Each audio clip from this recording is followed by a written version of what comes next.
بھیکو دھوبی اور اس کی بیوی دونوں ہی بہت کنجوس تھے۔ یہی وجہ تھی کہ وہ مہمان کو رحمت کے بجائے زحمت سمجھتے تھے۔ وہ سمجھتے تھے کہ دیوار پر کوے کا بولنا مہمان کی آمد کا شگن ہے، اس لیے جب بھی کوئی کوا بھیکو کی جھونپڑی کے اوپر کائیں کائیں کرتا تو اس کی بیوی کہتے ہوئے دوڑتی کہ اے کلموئے، بھاگ یہاں سے، جا شریفن کی دیوار پر جا کر کائیں کائیں کر۔ ایک دن جب بھیکو کے ماموں پڑوسی کے گاؤں نانپور سے آئے تو دونوں میاں بیوی کے چہرے اتر گئے۔ ماموں نے خیریت پوچھی تو بھیکو نے آہ بھر کر کہا کہ ارے بس کیا پوچھتے ہو ماموں، اس بار تو فصل خراب ہو گئی، ہم تو دانے دانے کو محتاج ہو گئے۔ جب انہیں یہ معلوم ہوا کہ ماموں 5 دن تک یہاں رہیں گے تو وہ اور سٹ پٹائے۔ رات کو جب بھیکو کی بیوی باسی چاول گرم کرنے لگی تو بھیکو نے ڈرتے ڈرتے کہا کہ ارے بھلی مانس، کہیں باسی چاول کھا کر ماموں لوٹ پوٹ نہ ہو جائیں، چاول میں تھوڑا سا اچار ڈال دے تاکہ بسانت کم ہو جائے۔ بھیکو کا اندیشہ درست نکلا۔ آدھی رات کے بعد ماموں مچھلی کی طرح تڑپنے لگے اور کچھ ہی دیر میں ٹھنڈے پڑ گئے۔ بھیکو کو یقین ہو گیا کہ ماموں اللہ کو پیارے ہو گئے ہیں۔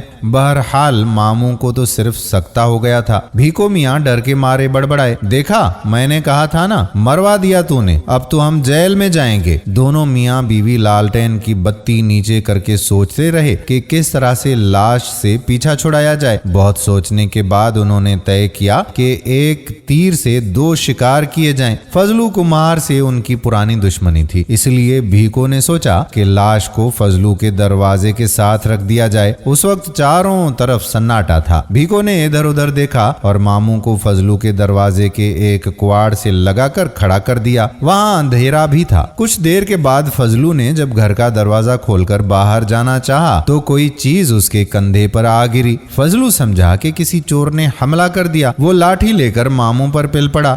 کچھ دیر بعد جب اس نے ماچس جلا کر دیکھا تو ڈر کے مارے اس کی گھنگی بند ہو گئی۔ وہ سمجھا کہ شاید میری لاٹھی کے وار سے یہ شخص چل بسا۔ اب فضلو کو فکر ہوئی کہ اس لاش سے کیسے پیچھا چھڑایا جائے۔ اس نے باہر نکل کر دیکھا تو دور دور تک کوئی آدمی دکھائی نہ دیا، صرف مجید نائی کی دکان سے لالٹین کی دھیمی روشنی آ رہی تھی اور مجید شٹر نیچا کر کے نماز پڑھنے گیا تھا۔ فضلو نے ماموں کو کمر پر لادا اور مجید کی دکان میں آئینے کے سامنے کرسی پر لاش کو بٹھا کر بھاگ نکلا۔ مجید جب نماز پڑھ کر واپس آیا تو سمجھا کہ کوئی گاہک بال بنوانے آیا ہے۔ جب وہ میلا کپڑا نکال کر کرسی پر بیٹھے شخص کی گردن پر لپیٹنے لگا تو وہ شخص اس کی گود میں آن پڑا۔ مجید گھبرا گیا۔ کونے میں رکھے مٹکے سے ٹھنڈا پانی نکال کر جب اس شخص کے چہرے پر چھینٹا مارا تو ماموں جو سکتے میں تھے آنکھیں ملتے ہوئے اٹھ بیٹھے۔ ان کی سمجھ میں نہیں آیا کہ وہ یہاں کیسے پہنچے، کیونکہ ان کی اچھی خاصی درگت بن چکی تھی۔